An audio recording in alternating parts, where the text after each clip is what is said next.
10,000 KG ওজনের একটা বিশাল প্রাণী, মানে যে চাইলেই এক ধাক্কায় আস্ত একটা গাছ শিকড় সমেত উপড়ে ফেলতে পারে, সে কিনা মেলায় চুপচাপ দাঁড়িয়ে আছে একটা জরাজীর্ণ সামান্য দড়ি দিয়ে বাঁধা অবস্থায়। হ্যাঁ, দৃশ্যটা আসলেই অদ্ভুত। একদম তাই। মানে সে দড়িটা ছিঁড়ে পালাচ্ছে না কেন?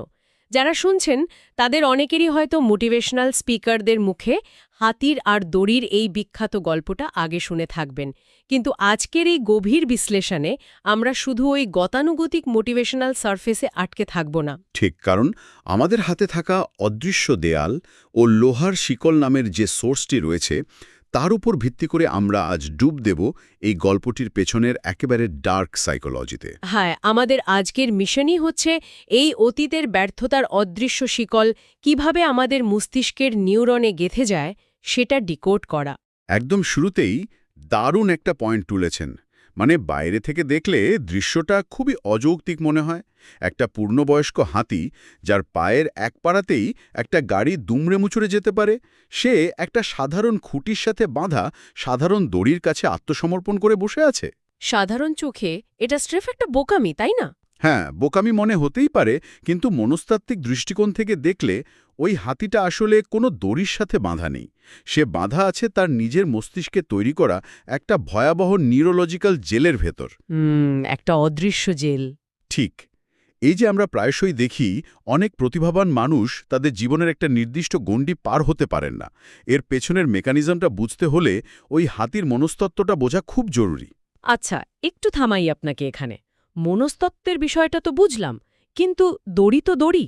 একটা হাতি যখন বড় হয় তার তো ফিজিক্যাল স্ট্রেংথ বা শারীরিক শক্তি বাড়ে, সে তো অন্তত টের পায় যে তার গায়ে এখন অনেক জোর। হ্যাঁ, পাওয়ার তো কথা। তাহলে একটু গা ঝাড়া দিলেই তো দড়িটা ছিঁড়ে যাওয়ার কথা। সে কি একবারের জন্য সেই চেষ্টাটুকু করবে না? এই জায়গাটাতেই মানে আমার একটু খটকা লাগছে। ধরুন আমি যদি একটা উপমা দিই, অনেকটা এমন যে গ্যারেজে একটা অত্যাধুনিক সুপারকার রাখা আছে। সুপারকার। হ্যাঁ, কিন্তু কেউ সেটি চালাচ্ছে না, কারণ তার মনে হচ্ছে গাড়িটি শুধু 10 কিলোমিটার বেগে চলতে পারে। হাতির ক্ষেত্রেও কি মেকানিজমটা ঠিক এরকমই কিছু? অসাধারণ একটা উপমা দিয়েছেন সুপারকারের। আমাদের সোর্সে হাতির মালিকের একটা ব্যাখ্যা আছে, যেখান থেকে এই রহস্যের জট খোলে। যখন এই হাতিটা একেবারে ছোট বাচ্চা ছিল তখন তাকে ঠিক একই খুঁটিতে বাঁধা হতো, তবে দড়ি দিয়ে নয়। তাহলে কি দিয়ে? খুব শক্ত লোহার শিকল দিয়ে। বাচ্চা হাতিটা তখন স্বাভাবিকভাবেই মুক্তির জন্য লড়াই করেছে।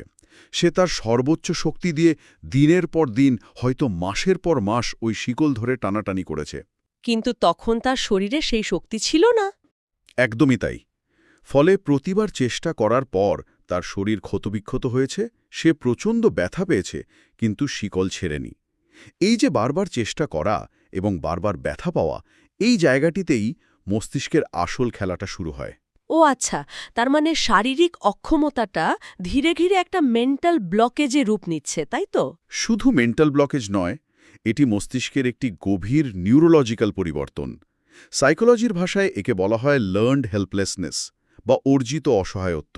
লার্নড হেল্পলেসনেস মানে অসহায়ত্বটা সে শিখে নিয়েছে। হ্যাঁ, ঠিক ধরেছেন। মস্তিষ্ক সবসময় চায় আমাদের শরীরকে সুরক্ষিত রাখতে এবং শক্তি সঞ্চয় করতে।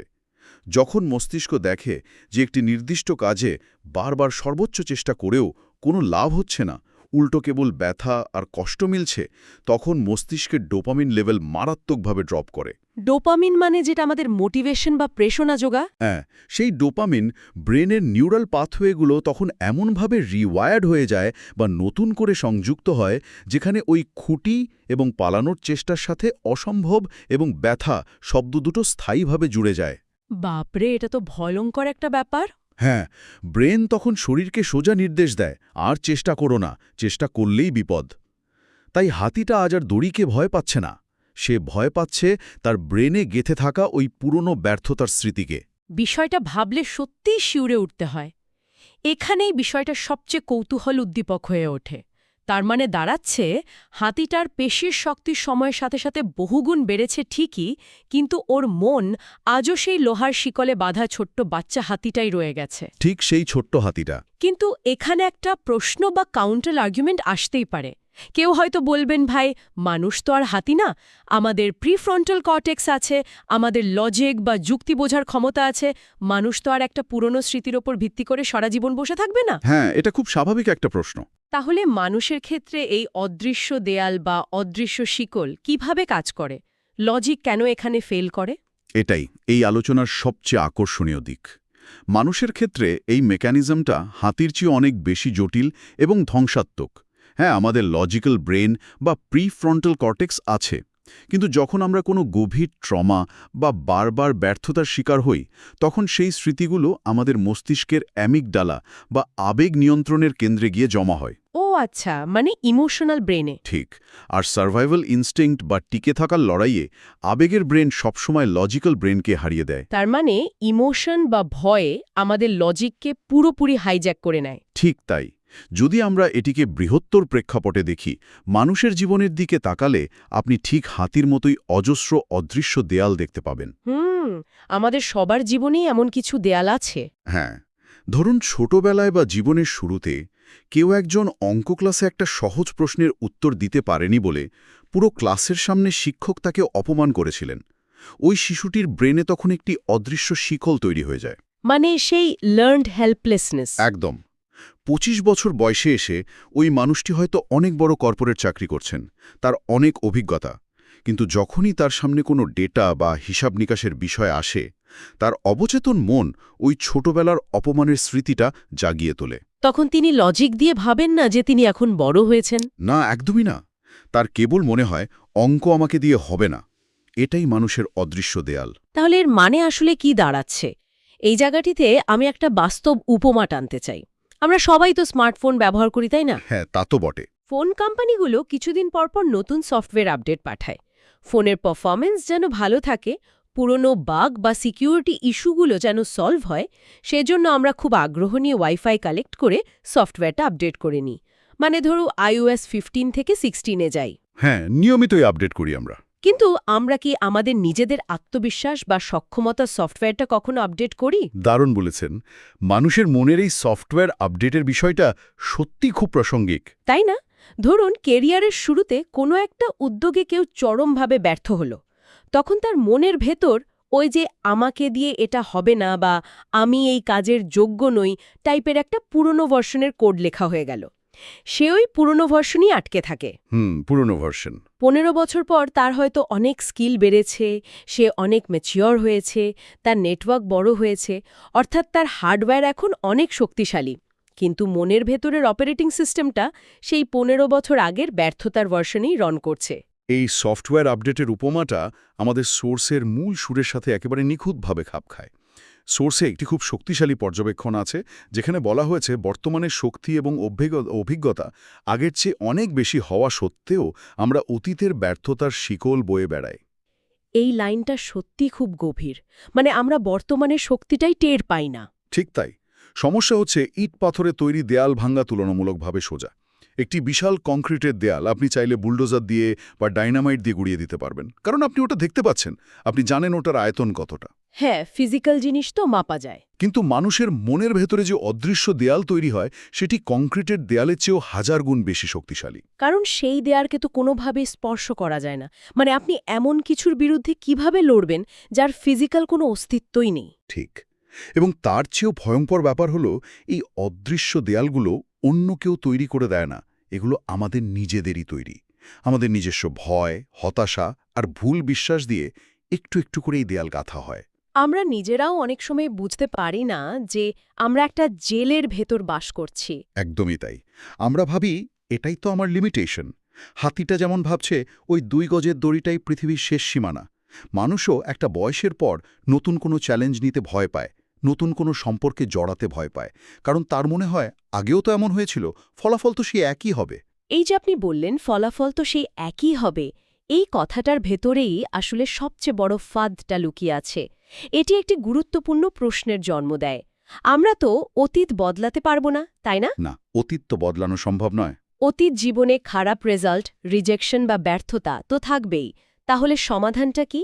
আমাদের সোর্সের চতুর্থ অংশে একটা অদ্ভুত সুন্দর কথা আছে, যেটা আমাকে খুব ভাবাচ্ছে। সেখানে বলা হয়েছে অতীত আপনার অভিজ্ঞতা হতে পারে, কিন্তু আপনার পরিচয় নয়। অসাধারণ একটা উক্তি। এই যে আইডেন্টিটি বা পরিচয়ের বিষয়টা, এটা সাইকোলজিক্যালি কতটা গভীর? এটা সাইকোলজির অন্যতম কোর কনসেপ্ট। আপনি যদি এই বাক্যটার একেবারে গভীরে যান, বুঝতে পারবেন কেন মানুষ এই অদৃশ্য শিকলগুলো ভাঙতে পারে না। অতীত বলতে আমরা কি বুঝি? অতীত মানে আমাদের পার হয়ে আসা সময়। হ্যাঁ, অতীত হলো ডেটা বা তথ্যের একটা ভাণ্ডার।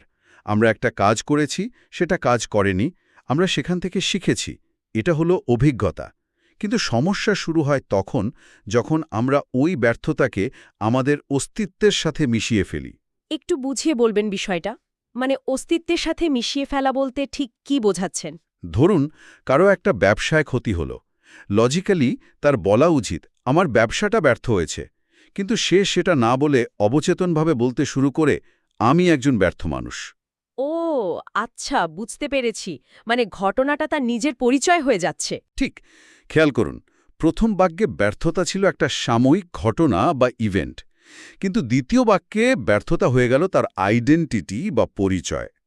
যখন কেউ অতীতের ব্যর্থতাকে নিজের পরিচয় বানিয়ে ফেলে, তখন সে নিজের অজান্তেই ভবিষ্যতের সব সম্ভাবনাকে গলা টিপে হত্যা করে। কারণ সে তো ধরেই নিয়েছে সে ব্যর্থ। এক্স্যাক্টলি। কারণ আপনি আপনার স্বভাব বদলাতে পারেন, কিন্তু নিজের পরিচয় বদলানো মানুষের জন্য প্রচণ্ড কঠিন একটা কাজ।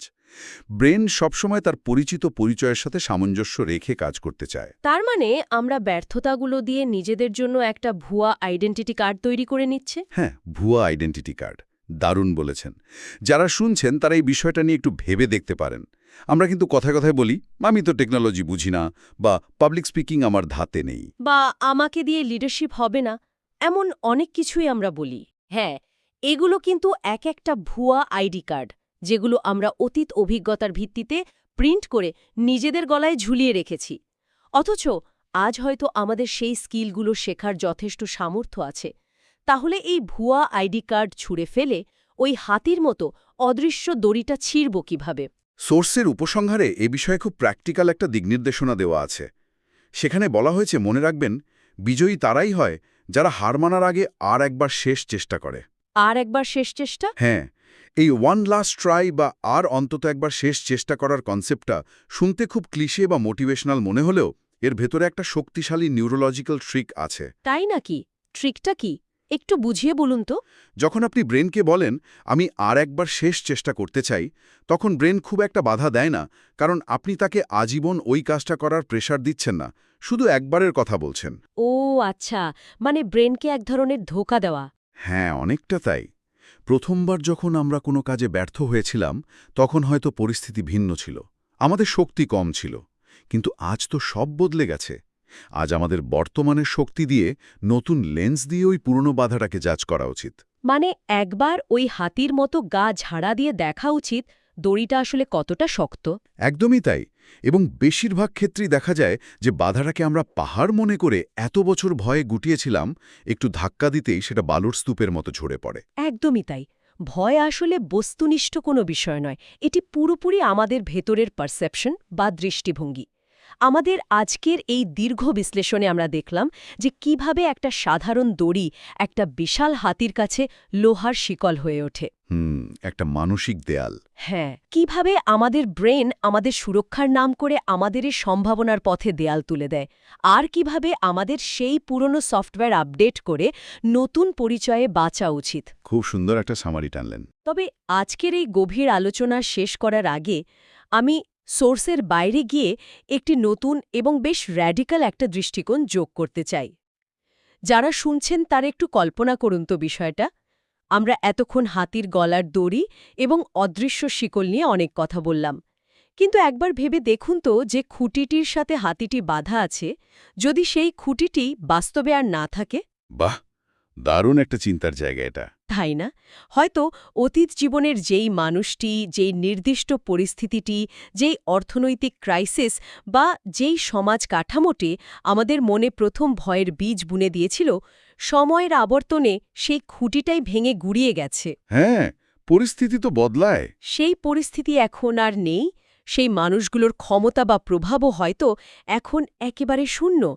পৃথিবী গত ৫-১০ বছরে অনেক বদলে গেছে, অথচ আমরা এখনও একটা অস্তিত্বহীন কাল্পনিক খুঁটির চারপাশে বাধা পড়ে দাঁড়িয়ে আছি শুধুমাত্র আমাদের অভ্যাসের কারণে। শুধুমাত্র পুরনো অভ্যাসের বশে। হ্যাঁ, আমরা এমন কিছুর ভয়ে নিজেদের আটকে রেখেছি যার বাস্তবে হয়তো কোনো অস্তিত্বই আর অবশিষ্ট নেই। দড়ি তো পরের কথা, যে খুঁটি আপনাকে আটকে রেখেছে বলে আপনি বিশ্বাস করেন, সেই খুঁটিটা আদৌ আছে কিনা সেটাই সবার আগে যাচাই করা উচিত। খুব শক্তিশালী একটা পয়েন্ট। এই যে একটা কাল্পনিক খুঁটির চারপাশে আমাদের স্থবির হয়ে দাঁড়িয়ে থাকা, এই চিন্তাটি একটু মনের ভেতর গেঁথে দেখতে পারেন। হয়তো এই একটা চিন্তাই আমাদের সেই বহু বছরের পুরনো জং ধরা অদৃশ্য দেয়ালগুলোকে চিরতরে ভেঙে ফেলার প্রথম ধাপ হতে পারে। এই ভাবনার জায়গাটি রেখেই আমাদের আজকের এই গভীর বিশ্লেষণটি এখানেই শেষ করছি।